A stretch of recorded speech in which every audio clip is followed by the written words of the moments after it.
मैंने कभी नहीं सोचा था कि इस्लाम को छोड़ने के लिए मेरी जान तक चली जा सकती है, लेकिन ऐसा हुआ। मेरा नाम फातिमा हसन है और यह मेरी कहानी है। जिस दिन मेरे परिवार को पता चला कि मैंने इस्लाम छोड़ दिया है, तब सब कुछ बदल गया। मैं अब उनकी बेटी, उनकी बहन या उनकी दोस्त नहीं थी, क्योंकि उनके लिए मैंने अब शर्मिंदगी पैदा की थी और इसके लिए मुझे अब जीने का कोई हक नहीं था। मुझे अभी भी वह आग और जलता हुआ दर्द, असहनीय गर्मी और अपने ही शरीर के जलने की बदबू याद है। उस वक्त मुझे लगा था कि यही अंत है, लेकिन ऐसा नहीं हुआ। उस पल जब मेरा शरीर नष्ट हो रहा था, मैंने इस दुनिया को छोड़ दिया और जो मैंने देखा उसने सब कुछ बदल दिया। क्योंकि मैंने यीशु को देखा, मैंने उनकी उपस्थिति, उनके प्यार को महसूस किया और उन्होंने जो मुझे बताया उसने मेरे जीवन को हमेशा के लिए बदल दिया। मेरा जन्म एक कट्टर मुस्लिम परिवार में हुआ था और जब से मैं बोलना शुरू की, मुझे सिखाया गया कि कैसे प्रार्थना करनी है, कुरान का पाठ कैसे करना है और कैसे उसके आज्ञा का पालन करना है। इस्लाम हमारे घर में सिर्फ एक धर्म ही नहीं था, यह हमारी पूरी पहचान थी, यह हमारी जीवन शैली थी और इसलिए इस पर सवाल उठाना अकल्पनीय था। और सालों तक मैंने इसके हर नियम का पालन किया। मैंने रमजान के दौरान रोजा रखा, खुद को उम्मीद के मुताबिक ढक कर रखा और एक आदर्श मुस्लिम महिला बनने के लिए सब कुछ किया। लेकिन अंदर ही अंदर मैं संघर्ष करती रही। कुछ ऐसी चीजें थी जिन्हें मैं समझ नहीं पा रही थी, ऐसी चीजें जो मुझे परमेश्वर के करीब होने के बजाय उनसे दूर महसूस कराती थी। लेकिन इन सब के बावजूद मैंने उन संदेहों को अपने तक ही सीमित रखा, क्योंकि संदेह करना मेरे लिए खतरा बन सकता था और इसलिए मैं चुप रही। लेकिन कुछ ऐसा हुआ, मैंने यीशु के बारे में कहानियां सुननी शुरू कर दी, ऐसी कहानियां जो मुझे पहले कभी नहीं सुनाई गई थी। मुझे हमेशा यही सिखाया गया था कि वह सिर्फ एक पैगंबर ही था, इससे ज्यादा कुछ नहीं। लेकिन जब मैंने चुपके से उसके बारे में पढ़ना शुरू किया तो मेरे अंदर कुछ हलचल हुई कि उसके शब्द इतने अलग क्यों हैं, उसका संदेश इतना व्यक्तिगत क्यों है। इस तरह मैं उसके प्रति अपने आकर्षण को अनदेखा नहीं कर सकी और मैंने यीशु मसीह से रिलेटेड लोगों की गवाही पढ़ना और देखना शुरू कर दिया। और कुछ दिनों में मुझे सपने आना शुरू हो गया।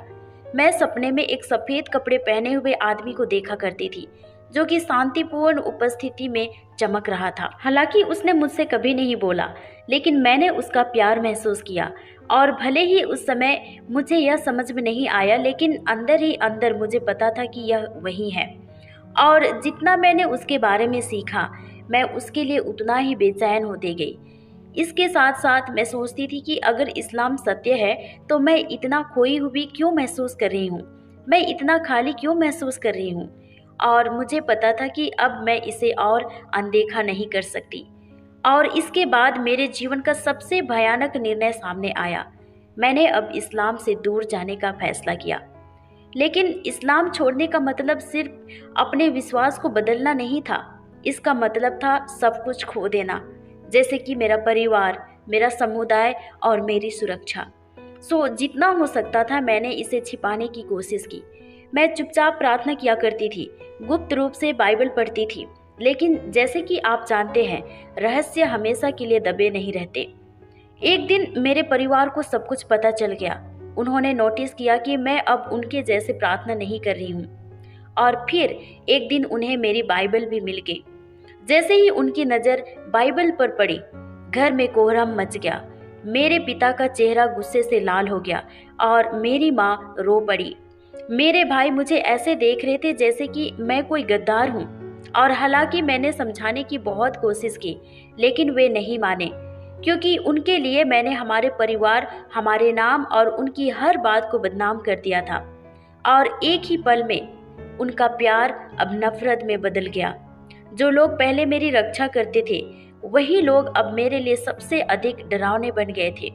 उन्होंने मुझसे कहा कि मुझे अपने निर्णय के लिए पश्चाताप करना होगा और इस्लाम में वापस लौटना होगा, नहीं तो उसके लिए मुझे परिणाम भुगतना होगा।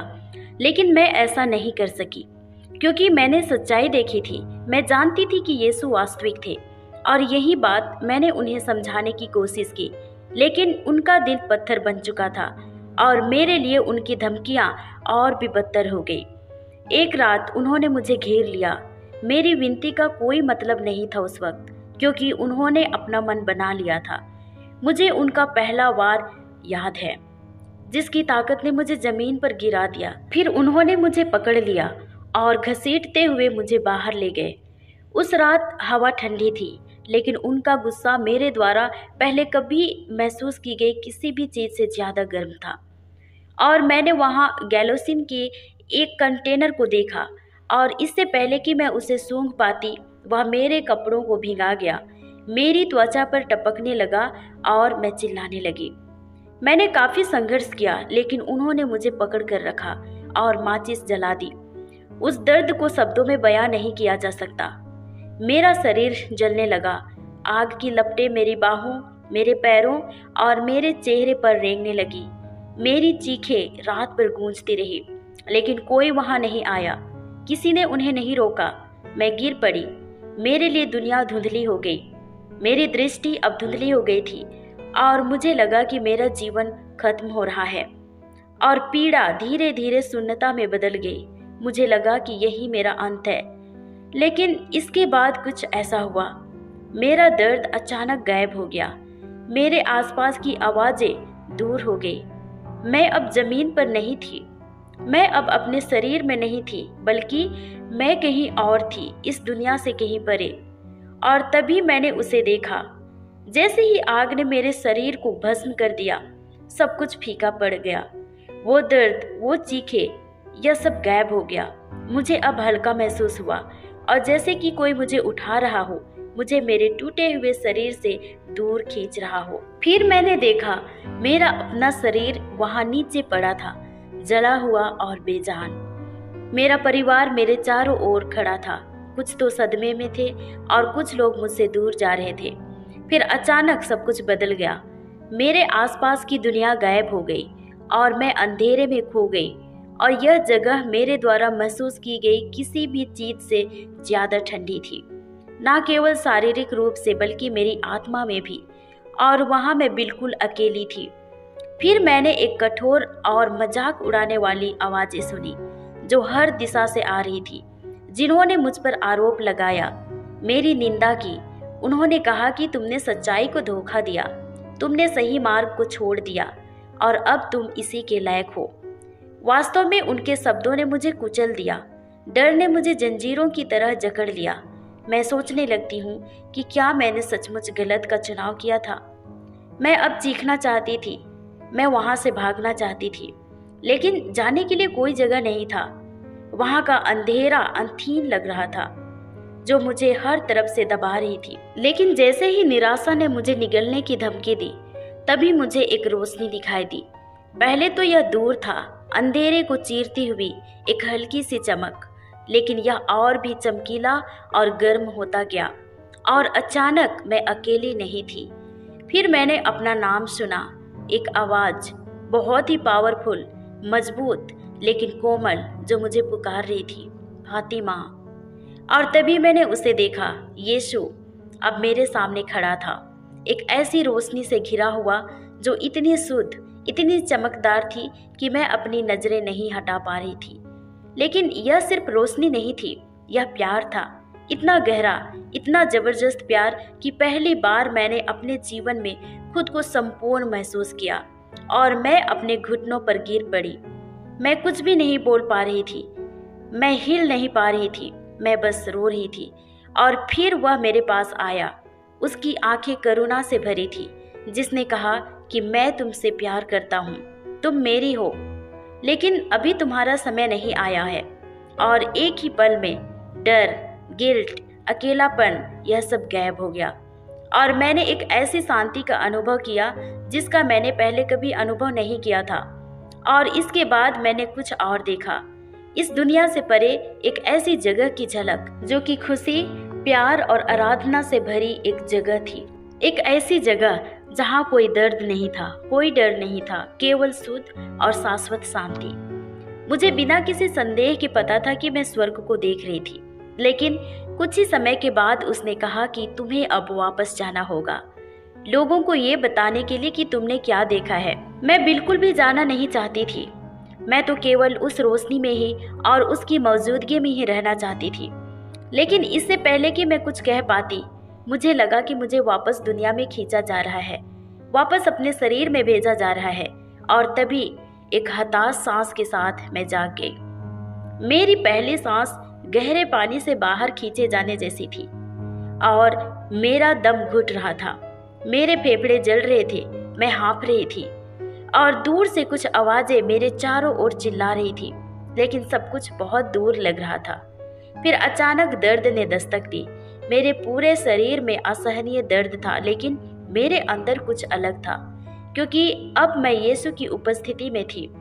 और जब मेरे परिवार ने मुझे जिंदा देखा तो उनके चेहरे टेंशन और डर से झुलस गए। डॉक्टरों ने पहले ही कह दिया था कि बचने की कोई संभावना नहीं है, क्योंकि मेरी परिस्थिति बहुत ही गंभीर थी। इस बात का कोई चिकित्सीय स्पष्टीकरण नहीं था कि मैं फिर से सांस क्यों ले रही थी। और हॉस्पिटल में डॉक्टर्स मुझे ऐसे घूर रहे थे जैसे कि उन्होंने कोई भूत को देख लिया हो। और उनमें से एक ने कहा कि अगर मैं बच भी गई तो मुझे अपनी बाकी की जिंदगी असहनीय दर्द में जीनी पड़ेगी। लेकिन फिर भी कुछ अविश्वसनीय चीज हुआ। मैं ठीक होने लगी, बहुत ही तेजी से, जिसकी किसी ने उम्मीद भी नहीं की थी। और मेरे शरीर के निशान, जिन्हें मिटने में कई सालों लग सकते थे, वे बहुत जल्दी गायब होने लगे। और इन चीजों से डॉक्टर्स काफी हैरान थे। नर्सों ने तो इसे चमत्कार कहा, लेकिन मुझे ठीक से पता था कि यह वास्तव में क्या था। मुझे पता था कि यीशु ने मुझे छुआ था और वह मुझे किसी विशेष कारण से यहाँ वापस लाया था। और एक दिन जब मैं बोलने में सक्षम हो गई तो मैंने उन्हें सब कुछ बताया। मैंने उन्हें उस अंधेरे, उन आवाज़ों और डर के बारे में बताया, और साथ ही मैंने उन्हें उस महान प्रकाश, उस प्रेम और उस क्षण के बारे में भी बताया। मैंने ये भी बताया कि मैंने यीशु को देखा है, लेकिन हर किसी ने मुझ पर विश्वास नहीं किया। कुछ लोगों ने इसे हेलुसिनेशन या मतिभ्रम कहा और कईयों ने तो इसे बिल्कुल भी सुनने से इनकार कर दिया। और सबसे मुश्किल हिस्सा मेरा परिवार था। वे चकित थे कि अब भी मैंने अपना मन नहीं बदला था, बल्कि उस विश्वास में और भी ज्यादा मजबूत थी, भले वे जो भी कहें, क्योंकि मुझे सच का पता था और मैं जानती थी कि सच को कोई भी हिला नहीं सकता। मैंने देखा कि यीशु वास्तविक थे, जिन्होंने मुझे सिर्फ मौत से ही नहीं बचाया था, बल्कि मुझे उस अनंत अंधकार से भी बचाया। मैंने जो भी देखा था, मुझे अब दूसरों के साथ उसे साझा करना था, भले ही लोग उसे अस्वीकार कर दे और मुझे सच के लिए अकेले खड़े रहना पड़े। मैं अब चुप नहीं रह सकती थी। जैसे जैसे मैं ठीक हुई, मुझे एहसास हुआ कि मैं वह व्यक्ति नहीं थी जो कभी डर में जीती थी, और जो सवाल मुझे सालों से सता रहे थे वे अब गायब हो गए। मुझे अब और भटकने की जरूरत नहीं थी, क्योंकि मुझे सत्य मिल गया था, या यूं कहे कि उसने मुझे ढूंढ लिया था। और धीरे धीरे मेरी सच्ची कहानी लोगों तक फैलने लगी। लोग इसे सुनने लगे और कुछ लोग तो चुपके से मेरे पास आते थे और अपनी शंकाओं के बारे में मुझसे बातें करते थे और यीशु के बारे में मुझसे पूछते थे। और दूसरी ओर कुछ लोग जो मेरी तरह खोए हुए महसूस कर रहे थे, वे खुद के लिए यीशु को तलाशने लगे। और इन सब के बाद मुझे अब कोई डर नहीं था, ना मृत्यु का, ना अस्वीकृति का, और ना ही आगे की जिंदगी का, क्योंकि मैं जानती थी कि मैं उद्धारकर्ता से मिल चुकी हूँ और कुछ भी चीजें फिर कभी वैसा नहीं होगा।